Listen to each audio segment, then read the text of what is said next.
Class 6, your next topic is dust and smoke. Switch on a torch light in a dark room and observe the beam of light. You can see dust particle flying in the air. There is a large scale increasing the amount of dust and smoke due to human activities. जब आप किसी भी dark room में जाएंगे और आपको वहाँ पर क्या करना है, एक टॉर्च लाइट होगी जिसको आपको स्विच ऑन करना है, तो देन आप देखेंगे कि जो लाइट की जो बीम होगी उसमें आपको बहुत सारे डस्ट पार्टिकल्स जो होते हैं वो एयर में फ्लाइंग मतलब उड़ते हुए दिखाई देते हैं. तो ये जो डस्ट पार्टिकल्स होते हैं इनका जो अमाउंट होता है वो इंक्रीज होता जाता है. किस वजह से? ह्यूमन एक्टिविटीज़ की वजह से. Dust and smoke are release from vehicles and factories, construction of building, burning the garbage, using fire food for cooking etcetera. Dust and smoke जो रिलीज होते हैं वो कहाँ से रिलीज होते हैं? Vehicles, factories, construction of buildings, burning garbages, using fire food for cooking. इन सबसे क्या होता है? डस्ट और जो स्मोक होते हैं वो क्या होता है? रिलीज होता है. The presence of a lot of dust and smoke in the air is the case of many respiratory diseases and allergies in human beings.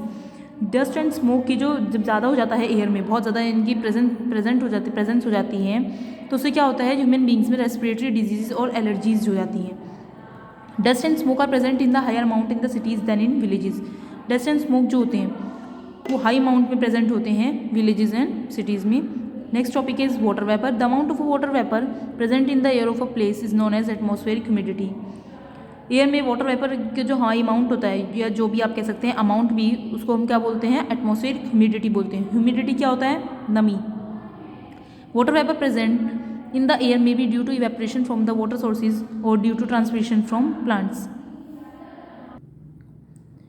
तो जो वाटर वेपर है, एयर में वाटर वेपर जो होता है वो प्रेजेंट होता है किसकी वजह से? इवेपोरेशन की वजह से. वाटर सोर्सेज का जो इवेपोरेशन होता है और प्लांट्स का जो ट्रांसपिरेशन होता है, जो हमने अभी 15 चैप्टर में पढ़ा था, तो इसकी वजह से ही क्या होता है? एयर में जो वाटर वेपर होता है वो प्रेजेंट होता है.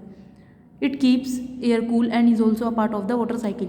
इसकी वजह से क्या होता है? जो वाटर वेपर होता है, वाटर वेपर की वजह से एयर जो होती है वो हमको बहुत ठंडी महसूस होती है. And is also part of the water cycle, और ये वाटर साइकिल का एक पार्ट होता है, क्योंकि ये हमने अभी प्रीवियस चैप्टर जो चैप्टर नंबर 15 था उसमें हमने इस चैप्टर डिस्कस किया था वाटर साइकिल को.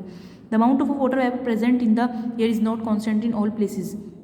एयर में जो वाटर वेपर का जो अमाउंट होता है वो ऑल प्लेसेस यानी सभी प्लेसेस के लिए कॉन्स्टेंट नहीं रहता है, वो अलग अलग होता है. The coastal regions have a high amount of water vapour due to evaporation from the sea. Inland regions have a high amount of water vapour in the air only during rainy seasons.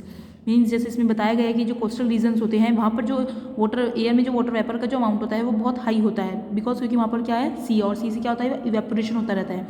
लेकिन inland जो regions होते हैं वहाँ पर जो air में जो water vapour होता है वो उसका हाई अमाउंट तभी होता है जब रेनी सीजन होता है. समर सीजन में वहाँ पर जो वाटर वेपर का जो अमाउंट होता है वो बहुत कम हो जाता है, क्योंकि आपने अभी देखा है कि हमारी जो रीजन है इसमें देखिए अभी बारिश हो रही है, तो बारिश की वजह से क्या है? एयर में ह्यूमिडिटी है, बहुत ज़्यादा नमी है. लेकिन जब यहाँ पर समर सीजन होता है उस टाइम पर वाटर वेपर जो होता है वो बहुत कम हो जाता है, नहीं होता है एयर में इतना, तो उस टाइम पर जो ह्यूमिडिटी होती है वो बहुत कम हो जाती है. Your next topic is air and life. All living beings need air to survive. जितने भी लिविंग बींग्स होते हैं सभी लिविंग बींग्स को एयर की ज़रूरत होती है सर्वाइव करने के लिए. Let us discuss the importance of the gases present in the air for life on the earth. अभी हमने जो बहुत सारे अभी पीछे हमने प्रीवियस उसमें टॉपिक में डिस्कस किया था कि जो एयर होता है वो बहुत सारी गैसेज का क्या होता है? मिक्सचर होता है. तो उन गैसेज का एयर में क्या इंपॉर्टेंस है इसका हमें आगे डिस्कस करना है. Importance of oxygen. ऑक्सीजन का क्या इंपॉर्टेंस है एयर में? और living beings breathe in oxygen and breathe out carbon dioxide. जितनी भी लिविंग बींग्स होते हैं वो ऑक्सीजन को ब्रीथ इन करते हैं एंड कार्बन डाइऑक्साइड को ब्रीथ आउट करते हैं. The oxygen that living beings inhale is used to obtain energy from the food they eat.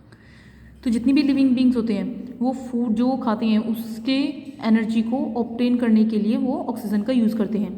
Animals. Different animal use different organs and mechanism for breathing. जितने भी different animals होते हैं वो क्या करते हैं? डिफरेंट ऑर्गन्स और मैकेनिज्म का यूज़ करते हैं ब्रीथिंग के लिए. जैसे mammals like human beings breathe through their nose. जैसे मैमल्स या लाइक ह्यूमन बींग्स आप कह सकते हैं वो नोज के थ्रू क्या करते हैं? ब्रीथिंग करते हैं.